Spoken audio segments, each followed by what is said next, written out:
Good afternoon. Good afternoon. My name is Francesco Mancini, and I would like to welcome you all to the Design Marathon Live Jam. Today's webinar presentation titled Light and Shadow. This presentation is a result of a collaboration between Curtin University and the Eurasia University. I am part of Curtin University. I'm associate professor and acting deputy PVC for the Faculty of Humanities, and I'm very, very happy to introduce the session today. The collaboration emerges from an exchange activity between Curtin and China, many institutions over many years, where academics from Curtin and Eurasia universities met through their involvement in the 2019 Design Day Marathon, hosted by Beijing Institute of Fashion Technology in Beijing and Taiwan. I also wish particularly to thank Professor Zheng Li and Professor Zheng Shenghui from Eurasia University for their proactive cooperation in organizing this event today. As a result of the engagement in the 2019 Design Day Marathon, Professor Chen Ying Wu, Vice Dean of the School of Art and Design, Eurasia University, Xi'an, China, and Dr. Anne Farren, Discipline Lead, School of Design in the Built Environment, Curtin University, Perth, Australia, began discussions regarding a joint exhibition to be held at Eurasia University as part of their 25-year celebrations. At the commencement of 2020 and the unfolding of the COVID-19 pandemic, the exhibition planning shifted to the digital exchange of works artifacts for exhibition. The outcome has been the development of the project Light and Shadow, which we are delighted to present today, which examines the cultural artifact in a digital world. It is an interdisciplinary collaboration which engages academics and students from both universities in an exploration into the creative possibilities and new ways of thinking about the application of digital media in design, digital making, sensory experience of the digital artifact and artifact exchange. The project integrates participation in the 2020 Design Day Marathon program hosted by Beijing Institute of Fashion Technology, which this year will be run as an international online program, and the 2020 Art and Design Education Expo Future Lab Shanghai. Participating makers and curators will also address issues faced when sharing cultural artifacts through digital media for exhibition. Artifacts will be realized in both Australia and China via digital file exchange with output facilitated by digital production and presentation technologies. A range of digital tools and platforms will be applied to sharing and promotion of the series of exhibitions and students' experience. We have today academics from Curtin and Eurasia presenting a webinar about their particular interest and experiences in the subject of the cultural artifact in the digital world. The presenters of today are Dr. Anne Farren, Dr. Cassim Saad, and Mr. Jake Schapper, and a student from Curtin University, Ms. Cassandra Barrow, while from Eurasia University we have Professor Zheng Li and Professor Zheng Shenghui. I'm going now to briefly introduce Dr. Anne Farren, whose presentation title of today is a touch and artifact perception in a digital design process. Dr. Anne Farren builds this research over 20 years practice in exhibition making and curating based on her PhD between fashion and art, the role of curatorial practice and exhibition in the repositioning of fashion. Since the PhD completion, she has created two major exhibitions, Fashion Informs the Craft of Making in 2014, presented in collaboration with One Fremantle, and Fashion Technology in 2016, commissioned by Perth Fashion Festival. She is the coordinator of fashion design at Curtin University. And now I would like to introduce you, Dr. Anne Farren. Thank you. Thank you, Francesco. I'm really pleased to have this opportunity, and I look forward to sharing the experiences with our colleagues and with you as the audience. Our perception of artifact is informed by the complexities of the individual memories of our life experience. For example, I'm a child of the 60s when art, craft, and making was at its height in the Western world. These experiences formed me and my perspective of the world as a maker. We now move even deeper into a world dominated by digital experience and exchange filtered through digital media. This is a really different experience from my early learnings. I want to challenge those in control of future experiences through digital media to ensure that we are enriched by a focus on the needs of people. Yes, we do need to face the reality of a world that is dominated by digital experience. However, it's important for a human-centered design to focus more on the rich and layered experience of artefact.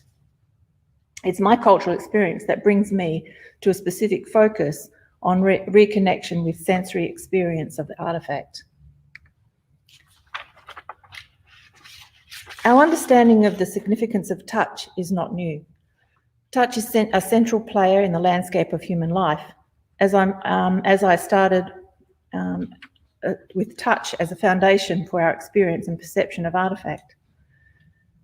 To contextualise my use of the term artefact, I'm including forms or objects made or given shape by man, such as a tool or a work of art, typically something of significance to an individual, and also the cultural artefact that provides broader meaning and or historical interest.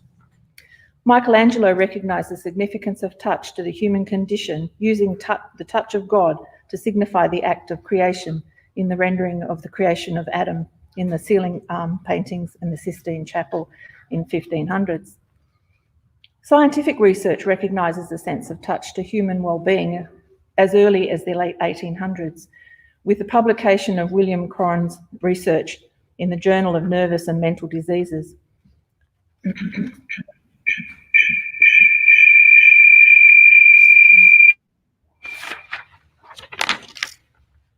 Cron's early research showcased the complexities and significance of touch also to our psychological well-being.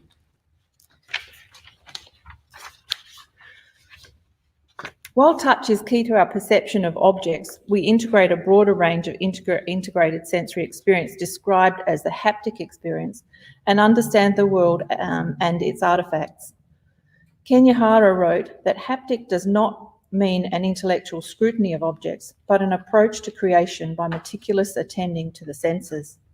It is a human experience that can engage a complexity of sensual experience, including both like touch, sight, smell, and movement.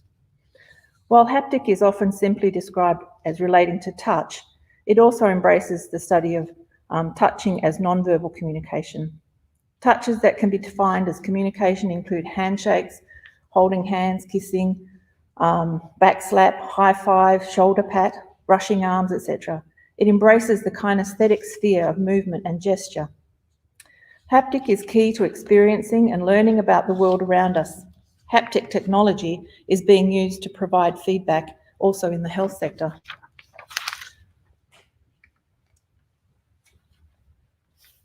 There's also the visual experience of touch. We can experience touch through sight. Light and shadow, our project, plays off the surface, will play off the surface of an object, rendering the texture and visual sense of touch of an artefact. The brain can see by integration of the memory of touch to process the subtlety of surface and form to feel the object. Exploring objects through touch generates detailed, durable memory of objects, even when we don't intend to memorize the object's detail. An especially interesting finding by researcher Fabian Hutschmacher at the University of Regensburg in 2018 was that participants in research that they conducted were able to visually identify an object they had never seen but had only touched 1 week previously. Subjects were able to translate the touch-based memory into a visual memory. Based on the significance of their findings, researchers at the University of Regensburg decided to focus specifically on haptic or touch-based experiences.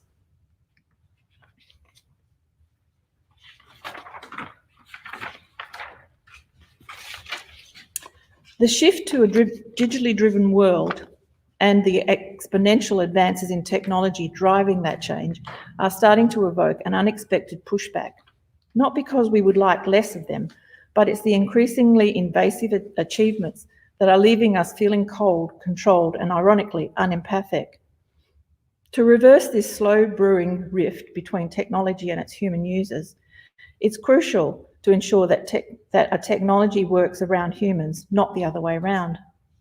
Haptic technology is the science of touch that brings together touch and movement or kinesthetic experience, and companies such as Hap2U are bringing textures alive by changing the sensation of a surface as your fingers glide over, say, a surface that imitates plastic, wood, glass, is part of their business. And haptic technology is set to change the tactile experience of digital surfaces. One of our students is actually exploring this, and I'll show you an example of that as we go through. At the 2012 London 100% Design Forum, internationally recognised trend forecaster Lee Edelcourt spoke about the impact of our constant engagement with technology and predicted that it will create a desire for super tactility and demand for products for a better world that is more connected and which hybridly dominates. In which hybridity dominates. In 2016, she then said, "The more screens we have, the more our fingers are afraid we're going to disappear," she says. "I feel it already in my fingers that they want me to touch lots of things so I don't lose contact with touch." Edelcourt therefore predicts that textiles will be increasingly important in interior design, supporting an increasingly nomadic life will need these supports and connection with touch. She says that we need to become more personally connected as well. She thinks that the individualism is over, and so people care much more about family, even if that is chosen friends and chosen people that become family, leading to a more compassionate society. It is all about a society which is led, say, softer, more rounded, more textured. Gertie Herder in Electric Trends identified a need for feeling textures again and run our fingers over non-digital surfaces.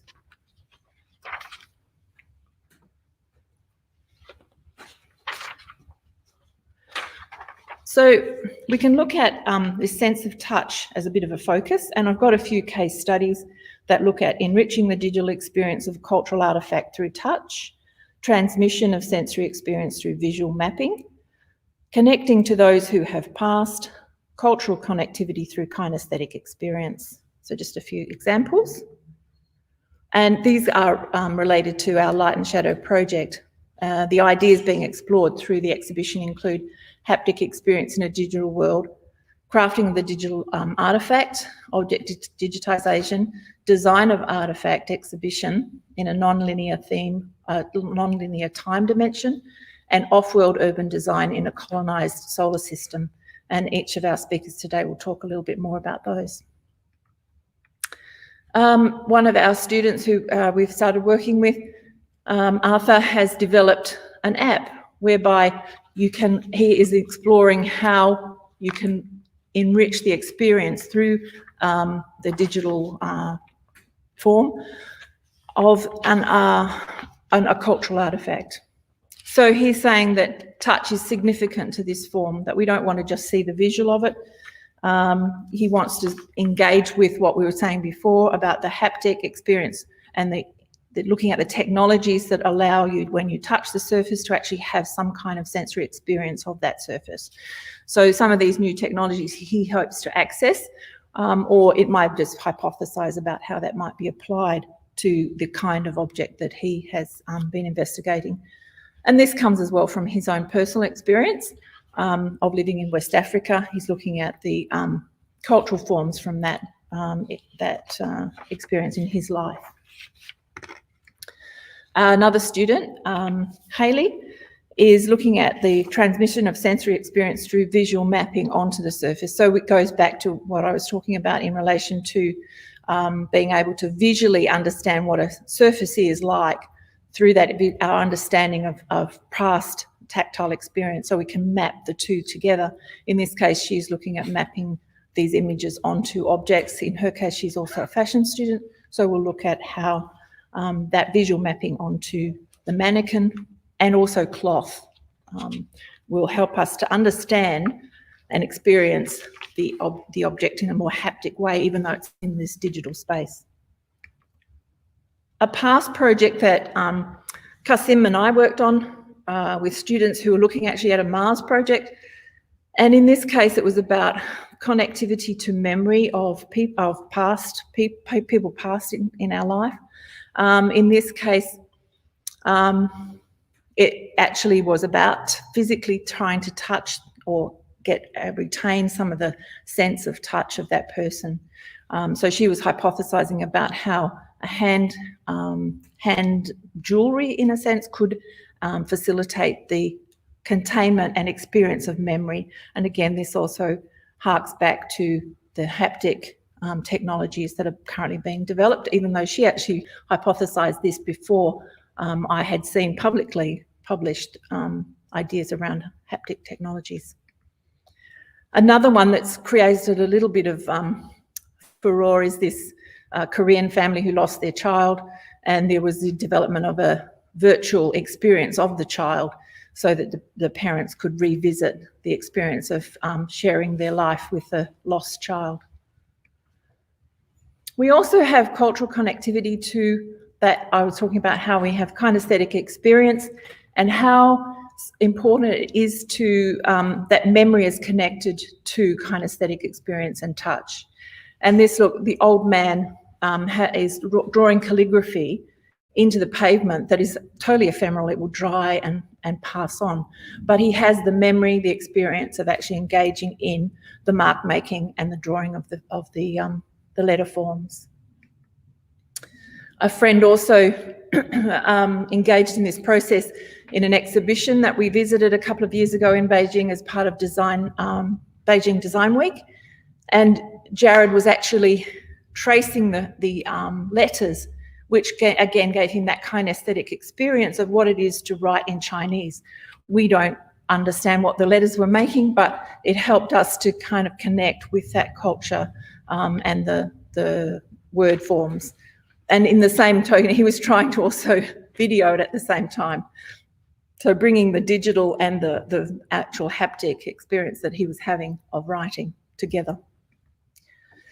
The final one I've got here is just to talk a little bit about where it positions me. It goes back to the full circle of me starting by talking about my experience as a maker. It's very hands-on, and this is the kind of thing I do. I draw with a machine and make lace. How am I going to translate this? How am I going to communicate this through digital media or bring it forward so that I can share these forms that I create into that digital space? So this is the challenge for me in this process of working with our students and other colleagues on the exhibition of Light and Shadow. So thank you very much, and I'll challenge us all to let's enrich the digital world with the layered haptic experiences of the natural world. Thank you. Thank you very much, Anne. A fantastic presentation. It appears that a new haptic idea is emerging in digital world to produce new aesthetic memories or sensory memories working with tactile experience in digital world. That's very, very exciting. And now let me introduce you the next presenter, Dr. Cassim Saad. Cassim will present on digitization of design process and artifact production.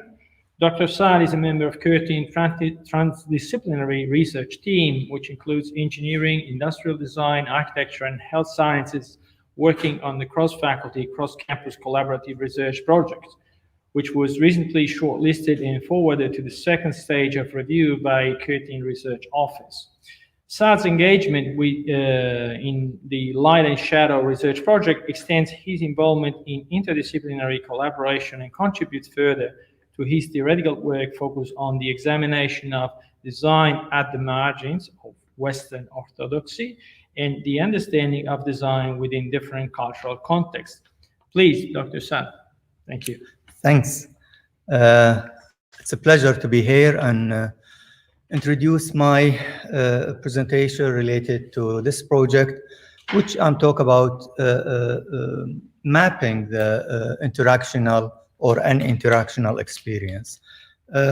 It's more process and method we try to apply it to help students understand what the meaning of experience and how they use it as a tool in the process to designing the experience, not restyling the product or the application, if you like. First, I would like to acknowledge the elder and custodians of the Wajak Nation, past and present, their descent and their need. It's part of our acknowledgement to country. We are working in it right now. So in my presentation, I will going to talk a little bit about product experience, what was the meaning, why, how we do it, some points related to the sensory interaction, user experience in a broader context, and creating the digital artifacts, object digitization. And in this way, I will start with addressing what is experience, because this is one of the words we keep repeated even with our students, with our teaching. And as industrial designer, we try to articulate it in two directions. One direction related to operative, and this is related to the use of a product for our activities, is the functional side. And the other side is the reflective dimension, which address why we think or feel about a product and give it meaning. And this is a definition given us by Victor Margolin in his lovely book about artificial product. In many studies, experience analysis as a method and a process, they divided into three major fields, starting from attraction, where we attracted sometime visually, sometime through sound, sometime through any of our five senses, we attract to the object or to the application. Then after attraction, we start engagement, where we hold it and start to be functionate, if you like. And then the third step is conclusion. What does this mean for me by attract and engage? What's the conclusion I end up with? This process sometimes takes a long time, and sometimes it's happen in a second, where you see something, you like it or dislike it, even you're not engage with it in some way. Sometimes you engage with it actually mentally instead of physically. And this is how we do our decision when we go to buying any product in many cases. So engagement, as I said, is more related to the functional side, and conclusion is the final decision, which make me like or dislike, encourage me to buy the product or not, and all these decisions I like to make. Divided sensory experience, we divided these based on the visual appearance, where looking is big part of it. And many times, this is the starting point for us in engaging with any application or a product. Tactile is another big experience, is developed when we start our life, and it's continue with us till the end of the life. And many decisions we build on tactile, and the rule of tactile in give us lots of knowledge about any product or any classification in this product, if you like. Sound, another big elements we use it. I put the link here for, it's very interesting. This is all the tones Samsung use it in their different product, from mobile phone into home appliances, into electronic devices, hundreds of different sounds and each sound for us start to be associated with action, associated with feeling, associated with many other decision making. Kinesthetics, and this is mixing between taste, smell, and in this way, it's another application. Maybe in product design or in industrial design, we don't use this very much, but it is kind of big senses if you talk about food design, if you talk about other application in this way. How we teach this? When I'm asking any students to start their own project, we start to use our senses and mapping the experience, if you like. So this is a very basic infograph, show us how the students mapping the breakfast interaction experience. For him, if he need to design a new kettle or design a new toaster or new blender, he know what he need to focus on it based on the 3 parameters from attraction, conclusion, engaging, and conclusion. Very interesting study about this, and this is a sensory mapping of a trip from Amsterdam to New York. So 12 hours trip, and researchers sit in the plane and look to how people interact within this machine. We live in it 12 hours, how we interact, how we use our senses, and mapping these. It's very fantastic and interesting study with any activities from entering the plane into landing, what's the activities, what the senses engage. And we can see the huge percentage of tactile where it's almost equal for sound, vision, and little bit for smell. And for the taste, people sometimes they have problem with all the food on the plane. For me, I'm interested in it, but this is fine. We are not traveling now anyway.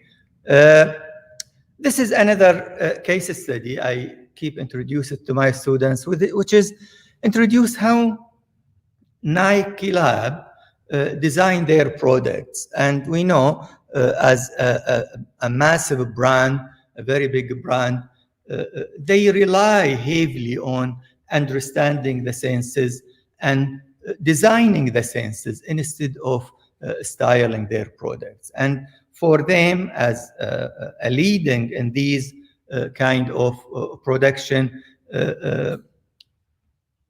they give their design this kind of inspiration and give him in the position where they need to design the shoes and imagine the sense of the shoes while you're running or walking on different kind of roads or paths, and through it you discover why you like to use these products instead of anything else.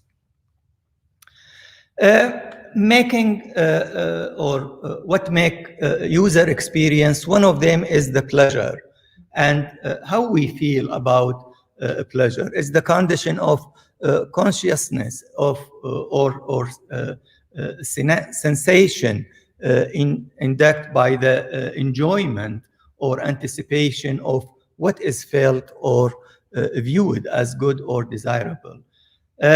This engage 4 level of pleasure related to the physio pleasure, related to the psycho pleasure, social pleasure, and ideo pleasure. And if we link these 4 points with attraction, engagement, and conclusion, we're going to see the link between them is very clear in this process. One of the method I try to introduce it as well to the students is using the context mapping experience, where in this way we are in a point where we use any application we link it usually with memories, with our past, and then we leave. We must design it for the future.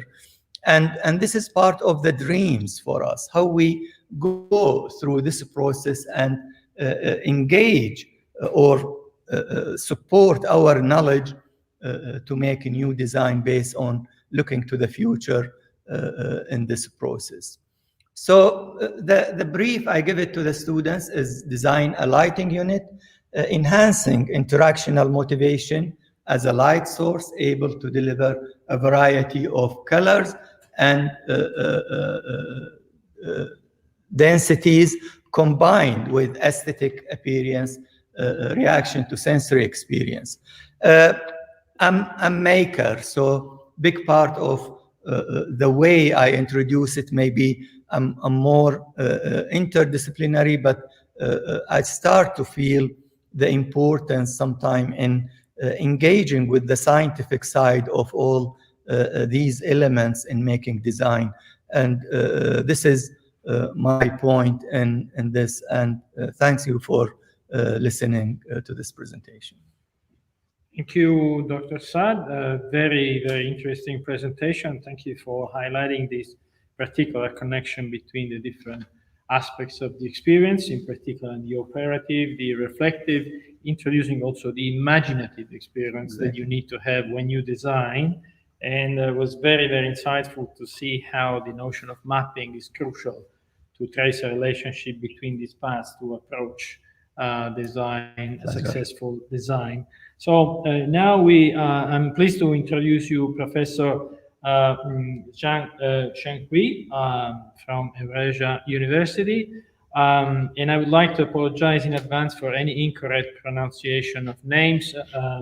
Please pardon my bad pronounce. So Professor Zhang Hui graduated from Shaanxi Normal University, engaged in image art creation and research.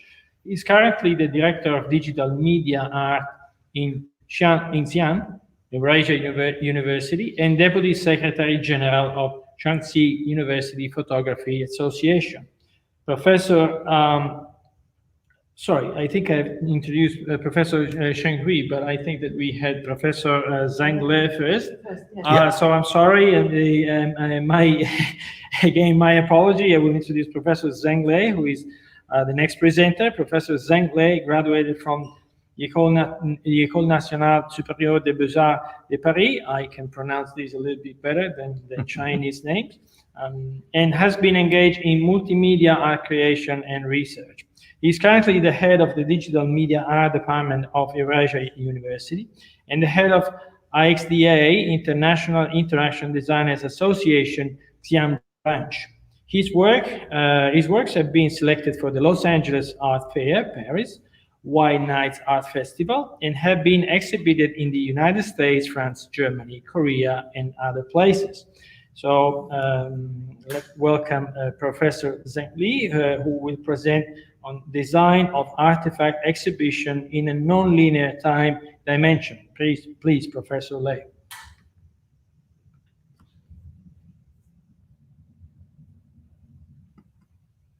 好，我是西安欧亚学院艾德艺术设计学院数字媒体艺术专业的郑乐，非常高兴这次能够和澳大利亚科廷大学一起参与咱们的设计马拉松的项目。我这次带来的课题是在非线性时间纬度下的文物展示设计。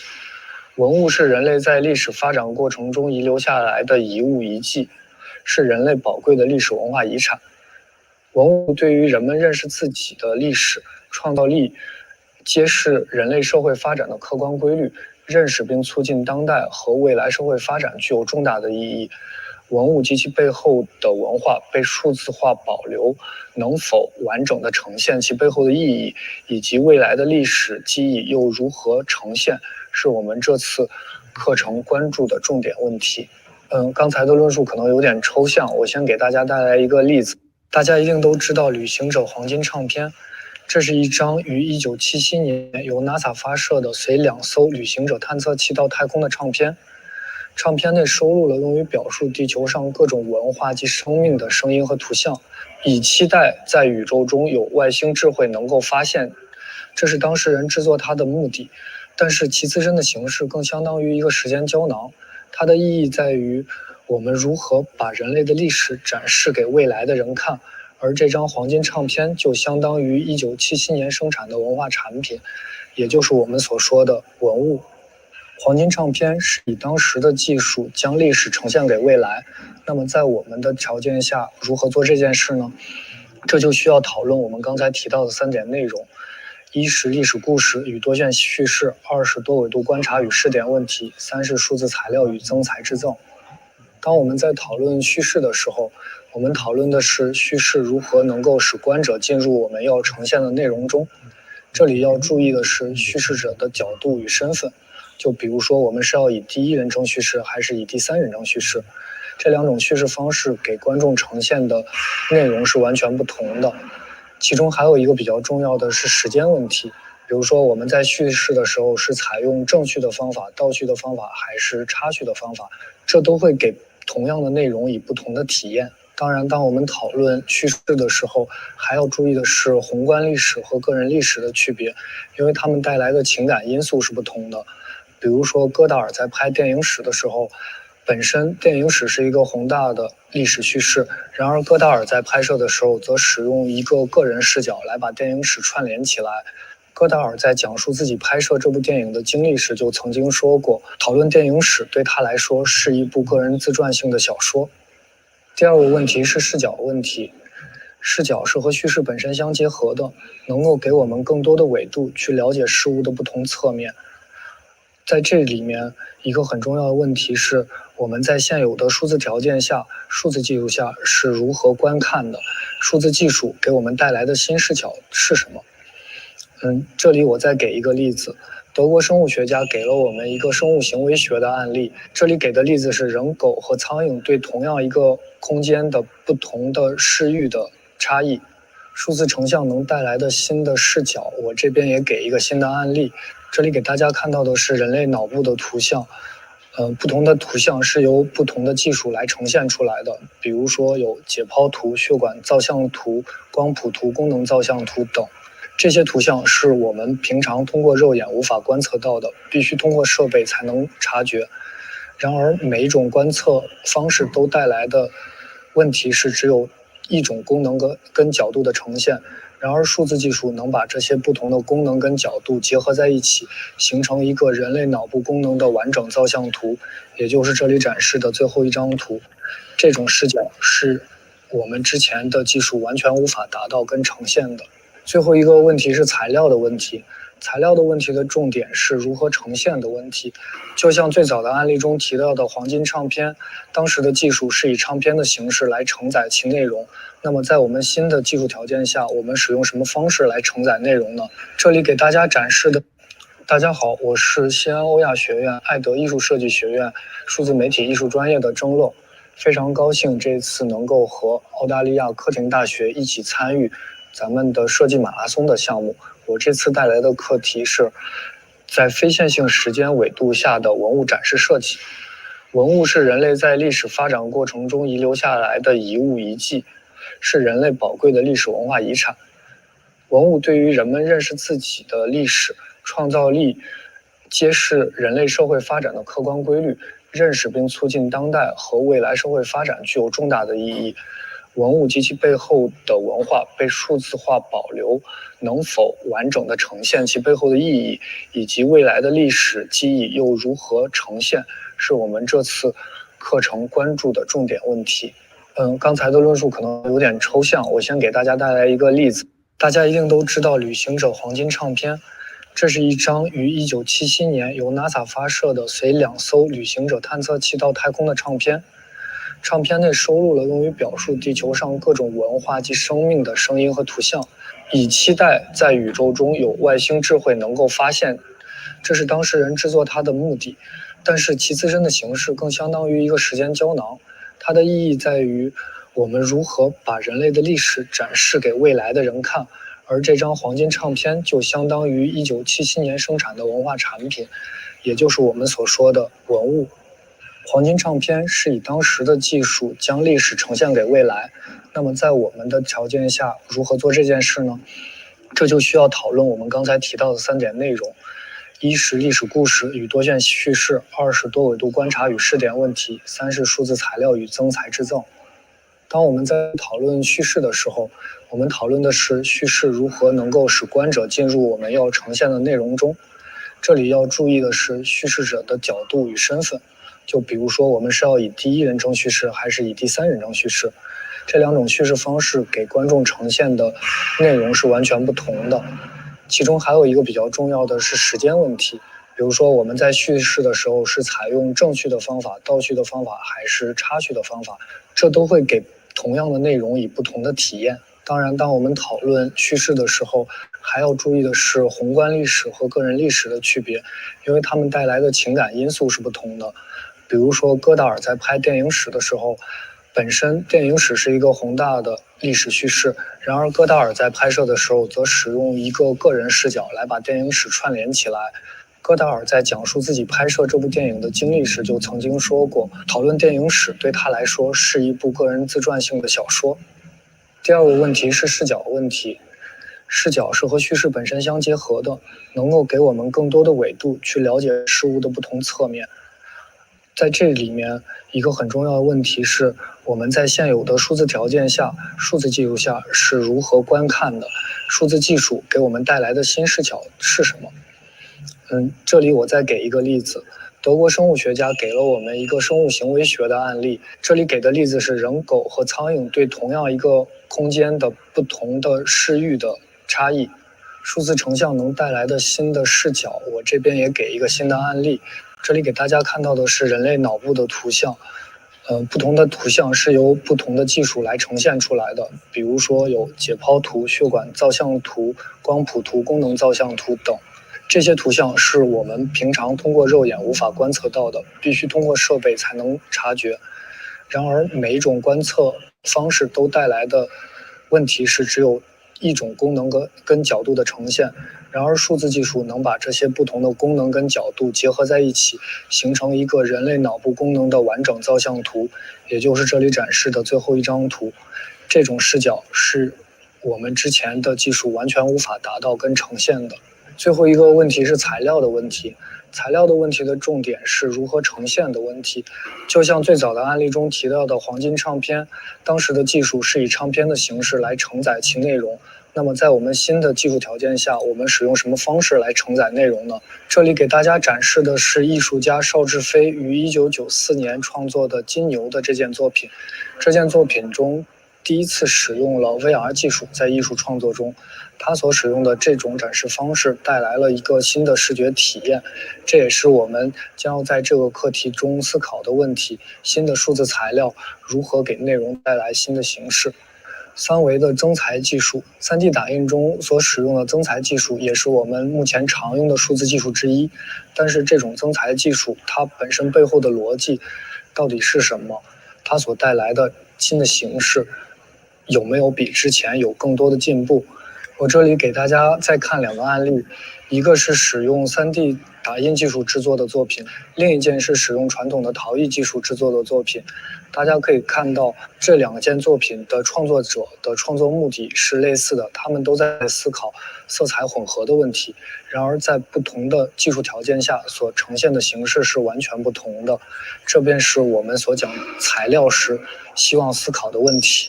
当我们在讨论陶艺技术时，其实陶艺技术本身有很多地方都是和 3D 打印技术我们所说的增材技术是类似的。就比如说在传统的陶艺制作中，我们使用的盘铸法，其背后的逻辑和增材技术的逻辑是完全一模一样的。以上内容就是我们这次课题将要讨论的重点，欢迎大家参与讨论。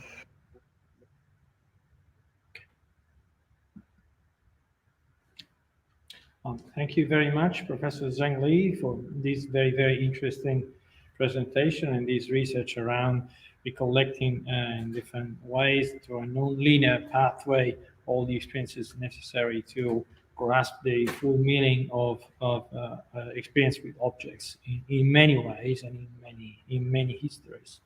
I would like now to introduce again Professor Zhang Hui, graduated from Shanxi Normal University, engaged in image art creation and research, currently the Director of Digital Media Art in Xinjiang Eurasia University, and Deputy Secretary General of Shanxi University Photography Association. Professor Zhang Hui presents on investigation and research on the ground sites of the ancient Silk Road under multidimensional images and new media. Professor Zhang Hui, please, thank you. 大家好，我是欧亚学院艾德艺术设计学院数字媒体专业教师张沈慧。很荣幸能够和澳大利亚科廷大学一起参与设计马拉松项目。这次带来的课题呢是多维度影像及新媒介下古丝路之路地面遗址考察研究。本课题呢是以多维度影像及新媒介下古丝路之路地面遗址数字化展示为切入点。主要目的在于考虑如何将这些曾经是古丝路之路地面的代表物，现在日渐颓废的地面遗址，通过多维度的影像，以数字化的形式永久性的储存、传播，并通过新媒介的手段，让更多的人发现与了解，并最终达到保护地面遗址的目的，使得陆上丝路之路在历史遗迹的发掘与研究中重现历史的繁荣。古丝路之路呢，主要是以汉代和唐代遗址居多，主要有烽燧、城墙、城址。我们考察的遗址呢，主要是位于中国西北地区甘肃省汉代的东黄河方城和兴盛于唐代的瓜州锁阳城。两处地点呢，均为世界文化遗产。其实这个项目呢，我们已经开展了有2年时间。其中呢，我们进行多次的进行实地考察，已取得了部分成果。我们的考察地点呢，是位于古丝路之路重镇东黄。例如我们第一次考察的时候呢，历时1周时间，当时正值是冬季啊，当时环境还是很恶劣的。但是我们在这里当时进行了大量的现场勘察与艺术创作，并创作了一个时间跨度2年之久的长期作品，我们起名叫做《地平线之上》。这个作品主要想表达呢，随着城市的经济快速发展，工业化，城市化的推进，荒漠化正在被颠覆性的改变，身边的土地呢也逐渐呢失去了原有的这种景色和模样。屹立于荒漠被遗忘的建筑，只剩下时间的遗迹。现实世界中，古遗迹与我们生活用品呢，都属于地面遗址，逐渐呢被我们所遗弃，以至于我们对虚拟世界的痴迷。作品发布之后呢，获得广泛关注，并在境内外多次展出。但这种形式呢，有一个局限性，就是它是静态的形式表达，缺乏一个互动式的和体验式的一个手段和方法，与当下多媒介技术发展的融合度不是很高。古丝路之路地面遗址因其地理环境的影响，多处于荒漠深处与无人区，所以其不适合较多人数现场勘察与研究。根据多年地面遗址文物的游客开放调查发现呢，在游客众多的情况下，已经对当地地理面貌和植被产生破坏，亟待出台相关文物的保护措施。在我们团队对地面遗址进行多次深入的调研中发现，酸雨侵蚀，再加上这种地理环境的风蚀，还有盗贼的侵扰，农用耕地对遗址保护区的进一步蚕食，特别是地处偏远更难进行保护这类活动。例如锁阳城附近有一个唐代的破城子遗址，地处偏远，它紧邻高速公路，遗址区呢只做一个简单的护栏围墙保护，人都可以随便跨过去。而相关的影像呢和网络的媒体报道呢都极为少，而且当地政府呢也没有这个意识和规划，将其作为旅游文化保护区加以严格保护。当然，也有利用多维度影像对文物进行数字化保护的经典案例，例如，现在敦煌文hóa窟它南北分两个区，总共有735个洞窟。游客呢能够参观的实际开放洞窟呢，却不足10个，而更多的洞窟呢，采取的是数字化的在线形式，并且使游客不用亲临洞窟现场。东研究院呢，将这种措施称之为数字化保护。一个方面呢，通过影像记录、数据采集，洞窟艺术得以保护；另一方面呢，游览和观赏活动呢，得以迁移至洞窟的现实物理空间之外，减少人工活动对这个洞窟的整个影响。06年呢，东研究院成立了敦煌研究数字中心，通过多年对文物的数字化修复，还有复原、媒体数字化展示等方式方法，2019年呢，接待游客突破了1000多万人次。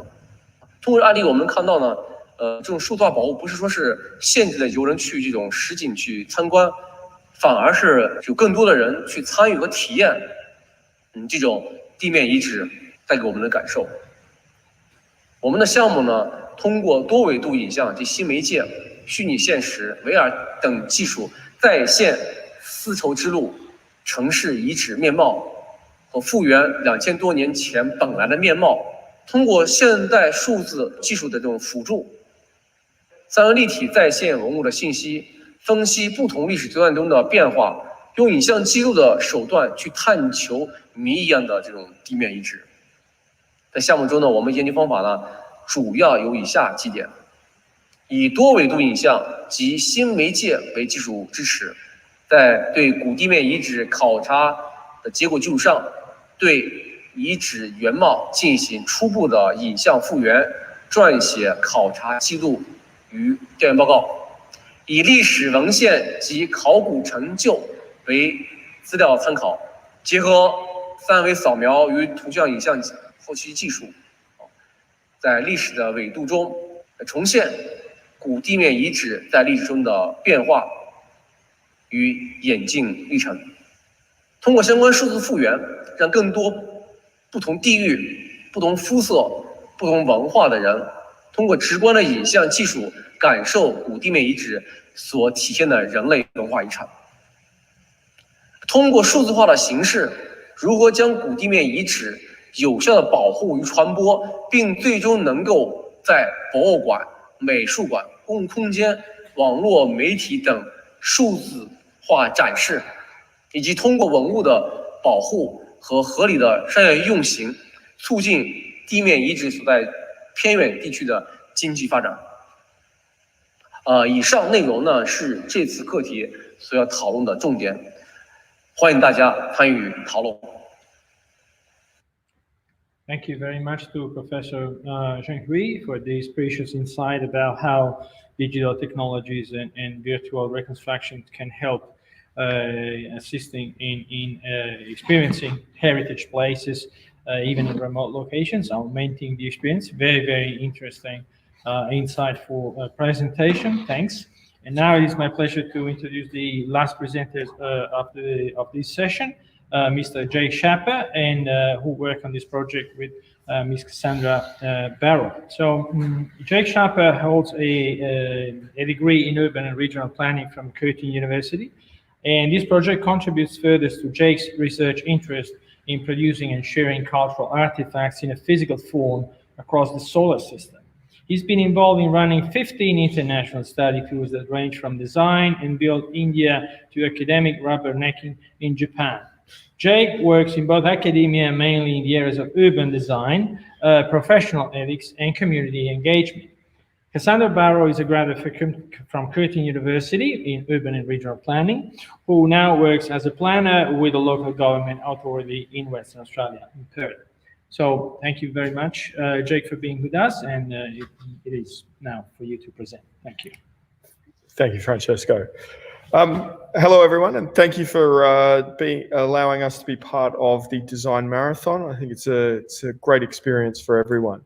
I'm going to talk about visions of living in space. So essentially, my interest comes from, I've always been a fanatical fan of science fiction, and prior to digitization, that after World War II, there was a sort of immense boom in interest in space, and that was then accompanied by visions of living in space and what that meant for humanity. Obviously, that was centered around the America-Soviet Union arms race at that particular time, and you had Sputnik being the first satellite to orbit the Earth. But at the same time, there was a much more hopeful vision of space in which you had people like Carl Sagan, who started talking about what it would be like for humanity. And I think we've moved beyond the initial arms race now into more positive aspects. And that's what really this project, and I would like students to focus on, is some of those positive aspects of what a populated solar system could look like. So in urban design, we generally start with a vision. And a vision is obviously a way that we want the future to look. So now that we have digital technology and 3D modeling has become so easy, I've often run projects where we get the students to do a vision of space and then design a colony, either off-world or in a satellite around that. So I'm going to go through some of these aspects. Today, I'm actually going to focus on some of the satellite aspects, but I think that you can do off-world as well, which is what Cassie's thesis was about.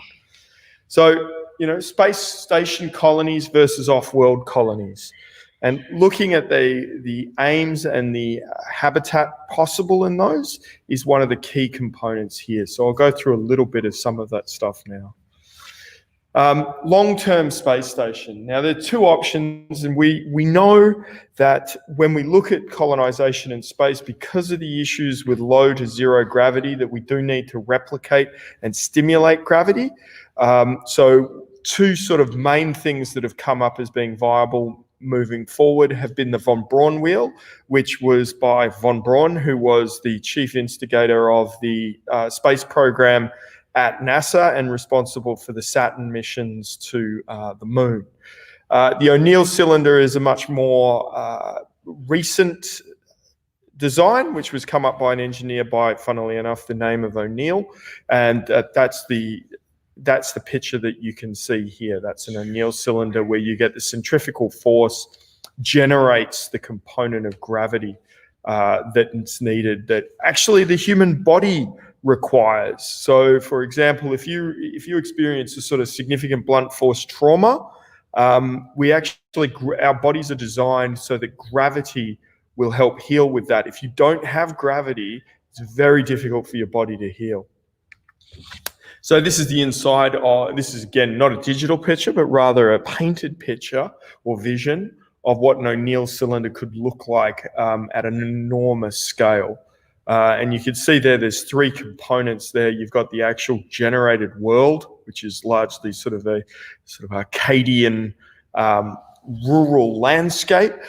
And then there's these massive windows that are into space to allow light to get in, because you still need to allow for photosynthesis and those sorts of components, and the sun is an enormous generator of energy. So it's starting to think around some of those design aspects of how these space stations work and at what scale. Now, these ones are enormous. My particular component, I suggest a much smaller one for the students to look at. This is a sort of von Braun wheel, and you can see here it's a much more narrow component than the O'Neill cylinder, and it spins on the external component of the wheel, and you end up with this really interesting kind of sense of place where you can only see, depending on the size of the wheel, the horizon becomes very limited. But again, you could see here as sort of idyllic utopian kind of 1950s America, suburbia with fruit trees growing in there, really kind of utopian visions. And, and I do want to promote a utopian type design and component moving forwards. I think we need to move away from the adversarial despotism of Donald Trump's Space Force that he announced earlier this year. So off-world colonies, we could have permanent settlements. They could be temporary settlements such as mining or science. And if you think of that, our state here in Western Australia, we have lots of mining settlements out in sort of very remote areas, how should we say, the environment is very inhospitable. And then you can think of things like Antarctica, which are temporary settlements. Most people go there for 8 to 9 months of the year and then come back. So depending on what the off-world colony would be, you really have to, that changes the sense of place, the vision that you would have for that. And I really want people to start thinking about the components that would make the difference between a permanent settlement and a temporary settlement. And then, I just threw this one in here for the fun of it, a penal colony, which is sort of, we often chuck people in sort of remote places and isolate them from the rest of society. And that's potentially what we could do in space as well, although a very expensive exercise, as most jails usually are. So really looking at space, there's the real estate factor. Are we running out of land? Every year we have more people. There's not that much more land that gets created. In fact, most of it's getting eroded. So there is the component, we need to build it in order to continue to expand population components there. And that's one vision. Do we need to restrain the size of our population? Potentially not. If we can harvest more real estate off-world, then that component becomes really important. But then there's also things that you need to start to consider in envisioning this is we always try to replicate the place that we've come from in the new place. But ultimately, through this component of moving and migrating to somewhere else, over generations, it develops its own sense of place. So what I'm really trying to get the students to do here is, depending on what aspect they want to look at, is what does it mean? What is that sense of place? And, we know that the red planet, the people who come from the red planet are called Martians. Even though no one has ever lived there, that's what they're going to be called. And we already know the color that we associate with that planet. It's called the red planet. And we're the blue planet. Carl Sagan said the little pale blue dot is the planet in which we come from. So the colors of these sorts of things play a really important role in the way that we look at it. Mining is the other big one. And it's, many of the visions center on mineral extraction because of things like peak oil, peak iron ore, peak coal, peak uranium, peak rock phosphate. All of those sorts of things are going to be running out at some point in the future, and that we need to start thinking about that. So creating a mining colony, a vision of a mining colony in which the workers are healthy and safe and have an opportunity. Because obviously it would be, if you're in a temporary place in a mining colony off-world, it would be 2 to 3 years that you would most likely be stationed up there, not for the sort of 2 to 3 years. 2 week on, 2 week off type period. So in creating a sense of place, I always find this diagram really useful here. And this comes from, I thought I had put the reference on here, but it seems to have slipped off. Sort of the way sense of place is formed is through 3 components. There's the activity, the form, and in this case, you can see looking at this, it's really around the built form, but it doesn't necessarily have to be. It can actually be the physical form of the place in which we're at. So I would like you to consider that. Like I said, if it's on Mars or if it's the moon, you would think the moon is gray, so that's the color association that we have with it. Mars is red. What could the digital vision that you create be? How can you harness the physical form of that? Activity, again, low gravity. The designing of a sport or the designing of events which are circumstanced to low gravity, and the types of activities that you could do there and the opportunities that creates. What is the type of cultural aspects that would ultimately come from that? And then there's the image, which is something that we already have. So sort of harnessing that in creating the vision and creating your digital vision of the future, what would that be? Now, I often say to students that you need to look at Maslow's hierarchy of needs. If you really, really want to have a viable off-world population in which cultural artifacts and mean something, you actually need to address the 5 steps that Maslow has identified. There's the psychological needs, which is fairly basic. You need all of those, and you need to address those in your design. Then there's the idea of safety and security, belongingness and love and needs, intimate relationship and friends. And, some of the previous speakers have spoken about that already. Then there's esteem needs, which is prestige and feelings of accomplishment. We all have these things, and if you receive praise from that, or that you just feel that you've done something that's significant yourself, or even little things, that's really important to everyone. And you need to provide colonies or places in which people can feel that they're able to do that. And then there's the ultimate goal, which is self-actualization, which is why I think, us as university professors here, we like to think that we help with people's self-actualization in achieving students' full potential. I know it's why I get up in the morning and I'm looking at my colleagues and they're smiling and they're thinking, yeah, students do make it all worthwhile. So in exploring that, you need space to do that. You need workshops, you need computers, you need to be able to present your ideas, receive feedback, better yourself through that. How can you do that through the colony, through the creation of artifacts for that? So, reversing to my roots as a urban designer, I'd like to always to consider this. There's site analysis of space. So your orbits, the radiation, the space junk, the meteors, low and zero gravity. So sort of the idea that I'm going to be addressing in my submission to the exhibition that we're putting on is going to be a traveling cultural art gallery. And it's going to be in the form of O'Neill's cylinder, and it's going to transfer physical objects around the world, but also capture, it'll also have interactive and digital components that it can leave behind for people. But I need to make sure that the people who are on that space station or that spaceship are safe and are able to meet Maslow's hierarchy of needs. So that's how I'm going to be addressing that. I'm just going to run through these really quickly. These are the basics. This is in terms of just being outside, radiation, things you need to consider, the Kármán line, those sorts of things.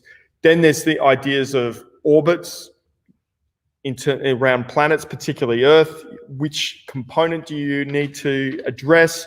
Where's it going to sit? And then there's distances between planetary bodies.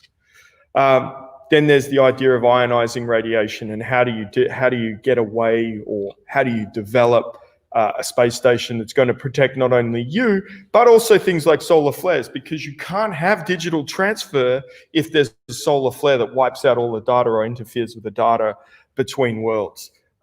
So you need to be able to transmit that data effectively. Radiation in orbit and radiation outside of orbit and traveling between things is a huge issue that needs to be addressed. Space junk, meteorites is another aspect. And then the effects of zero and low gravity. Now, again, I've chosen a particular design which is going to address the components of gravity by generating its own artificial gravity. But you need to consider those components in moving forward, and also how you're going to transport the items. What you know. So please watch this. Thank you very much. I look forward to participating again, and thank you to the Design Marathon team. Thank you very much, Jake, for the presentation. It is very interesting to see how there might be some similarities in the approach to both the past and the future, to speculation and visual narration. I guess that I want to thank all the presenters today, because the diverse approach to the problem has been really, really interesting, and I hope that this has triggered many thoughts about potential connections also to merge some of these projects in terms of collaboration and collaborating together on particular themes. Before proceeding to a brief session of questions and answers, I would like just to summarize 5 points, one per presentation, that have really hit my imagination. And I think that the common sense that comes out from today is that the digital world and the virtualization of our investigations is opening up to a new way to understand experience in a more extensive way. I guess that the notion of aesthetics as all senses is going to be revisited very soon in the future, and probably we are not moving away from our basic 5 senses, but definitely we are exploring the further senses that we can engage with through digital simulation and tactile experience in a digital world. Certainly, this was very clear to me through the presentation of Dr. Anne Farren.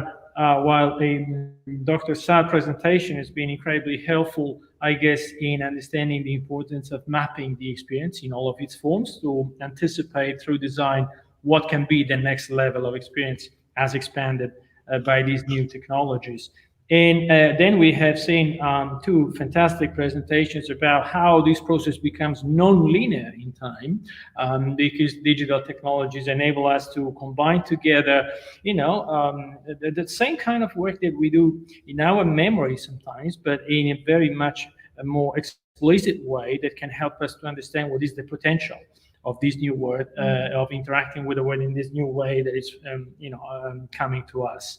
And 2 clear examples of where this can stay, the presentation from Professor Zhang Shengji about how to revitalize but also augment the experience of heritage places, far places, that can actually enable more visitors, more people to enjoy that particular moment and understand better the sense of place from the past using virtual technology. In the same discourse can be applied in projecting this to future vision. So I think that the presenters today have pictured a potential scenario, potential landscape that is very, very exciting for us to move forward. If you want, I'm happy to open the session of questions and answers, asking Dr. Farren, and would you really think that the next level is an expansion of the aesthetic experience through digital senses? Is this really an innovation that is in front of us, full of possibilities? For me, it's a challenge because, as I said in my presentation, I'm very much embedded in the hands-on making. That's my foundation. But I have to face it because, especially, this is why our exhibition collaboration came about, was we were confronted with not being able to share actual objects. We couldn't take or send those objects to China for the exhibition. So we started talking around this idea of, what can this be? We still have to engage. We want to share our objects, and it's really pulled me into another place of thinking about my work, because it's easy for me to make and present the work. So now I have to think, okay, how can I reimagine what that might be? And I'm just saying to Jake how the lace work is really defined as a pattern of holes. And so laser cutting is perfect. It makes holes. So I can rethink this and even not worry about the mistakes that might happen. I keep saying lost in translation. In the digital file might go somewhere else, and the translation of that might come out different than I expect. But I don't mind that. I think that's kind of exciting for me personally. Yeah. Dr. Kasim Saad, I would like to ask you instead about this notion of user experience as operative, reflective, and then imaginative experience through mapping. I found this very, very interesting and comprehensive, but in which way you see digitalizing objects as part of this expansion of thinking of people's experience with the world that is in front of us? Actually, I'm practicing now the same as Anne. So I'm doing design, and I'm utilizing 2 or 3 different components where there is something already standard in my design. There is something, or I'm creating something, and I try to join these 2 things together, and I will gonna exhibit it here. and send all these details to China and see how they're going to produce it. Because there is something in this will going to be different between the two objects. I'm sure. To which level, this is what we're going to see in the near future, how this is going to look like. So I think sometime you know the properties of the objects. If it's standard, like tripod, the camera tripod, which is part of my design, is going to be the same here and there. But what at the top of the tripod will going to be completely different, even with the fact I was going to say the whole mapping of the design, all the details, the technical details of it, and looking forward to see how it's going to look like. So it seems that there is a potential in these flows of communication for innovations along the way, or learning through discovery, through understanding the different products that can come out of these projects. While much more tied to a very scientific reconstruction seems to be the work of Professor Zheng Lei, and I would like to ask him really what is the real potential that he sees in a non-linear time reconstruction of all of this set of informations, and that exceed our ability to perceive them in a holistic way, apparently, or is a new holistic approach to the experience of objects that is emerging through this research, Professor Zheng Lei.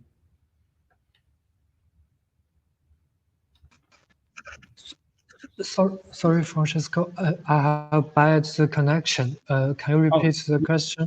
Yeah, my question to you is that if through this research on non-linear time dimension of the exhibition, you think that the experience that we are trying to build is exceeding in a positive sense the normal experience that we might have, and then the normal understanding that we might have of a particular object or a particular experience interaction that we have with objects in normal life, through this particular way to put together sets of informations and different ways to look at the same objects from different standpoints, using different tools, beyond our natural senses.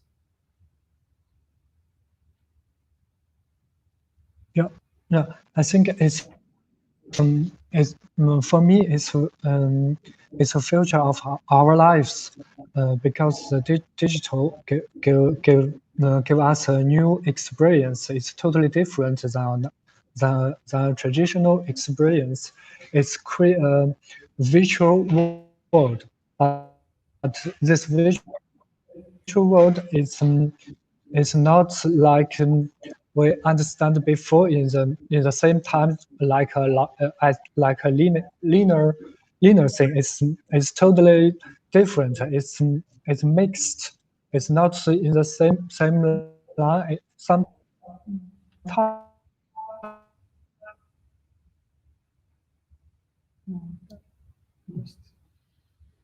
Perhaps we have lost the connection with Professor Lei. Yeah, temporary. Maybe we can.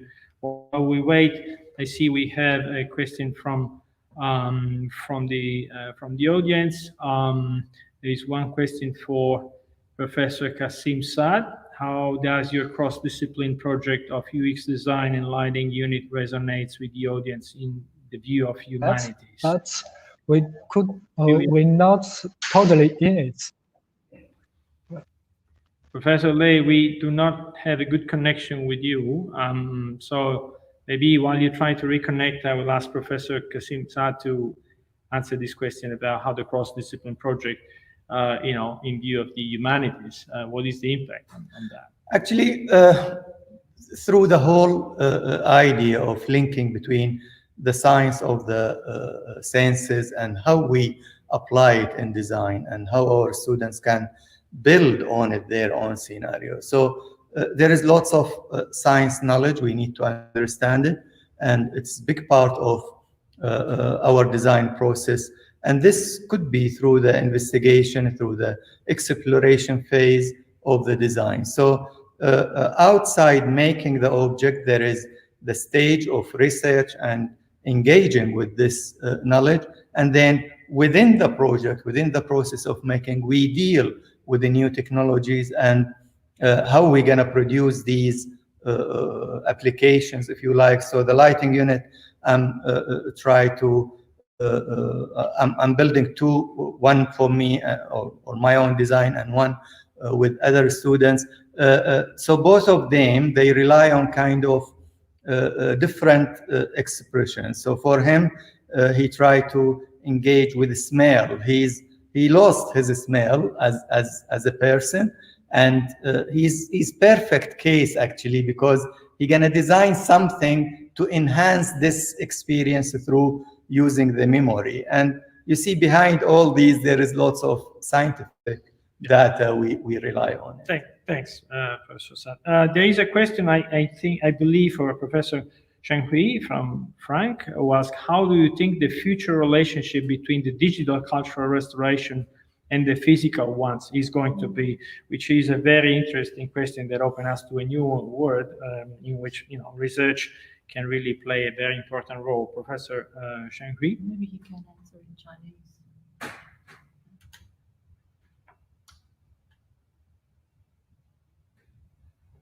He might need to okay. Answer in Chinese. Just by context. Yes, if you want, you can probably answer in Chinese to this particular question, Professor Shenghui. So we can move to the next question. That is for Jake from Yangwen Zhang, who's asking, the imagination of spacecraft that you mentioned is quite huge. How long it will take to actualize that vision in your opinion? Where are we with this? Well, if we don't end up killing ourselves through destroying the planet, it's hard to say. The closure of the Moon project, which the last expedition was 1977, sort of really signified the end of actual exploration, because beyond that, we haven't actually taken anyone outside of orbit, which has really been about 500 miles or about 700 kilometers up into orbit. So we haven't left Earth, essentially, because that's still really part of being in Earth. NASA has a plan to take people back to the moon. Elon Musk says we've got to do that. The European Space Agency has that. It really depends on political momentum moving forward. I can't predict when. As a planner, we actually now try to avoid using timelines. What we try to say is, if we get to a particular point, then we can move forward. Now, really, for my mind, I think the first thing we have to do for genuine expansion beyond Earth is a base on the moon. If we can have some sort of base on the moon, and that's being planned, then we can actually get somewhere. The other aspect here is we really need to take more risks. The part of the problem has been that NASA in particular and other space agencies have a zero tolerance towards death, which I know sounds horrible, but we don't have a lot of experimentation in terms of aircraft and those sorts of things. The technology we're using, largely with the exception of sort of the work that Elon Musk and Jeff Bezos are doing through the Blue Horizon project, is starting to move into that. Yeah, it's really hard. I would hope to see, when I'm 80 and I'm 45 now, I would like to think in the next 35 years that we have some sort of moon base, some sort of multinational is the wrong word, international moon base, between all the spacefaring nations that we have. And China is really the third country in the world to send people to space. The other two are Russia and the United States. And beyond that, we've really only got three. We need to have more people in that realm launching people And the problem is that we don't do that much with people.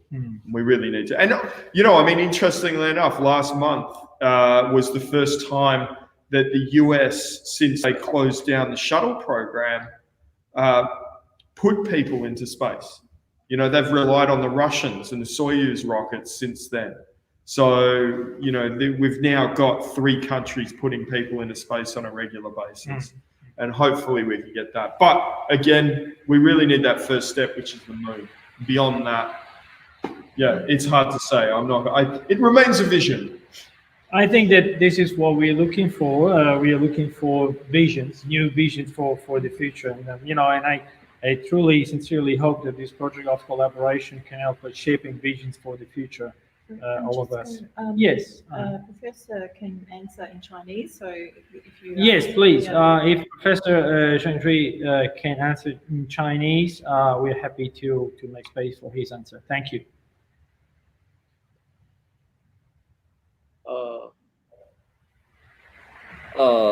Sorry， 不可以取代传统文物的修复。因为呢，这种方式只是增加了更多的人去体验这种文物的这种就是修复，而多了一种选择性，不可以说是替代传统的文物修复，只是呢在传统文物的修复基础上面，增加了一种选择性。我们想的是，通过这种方式呢，让更多的人来体验或者来感受，本来是一种。本来是一种很专业的一种文物修复呢，或者是体验呢，我们从老百姓或者是大众也能够融合进来体验这种方式，就这么多。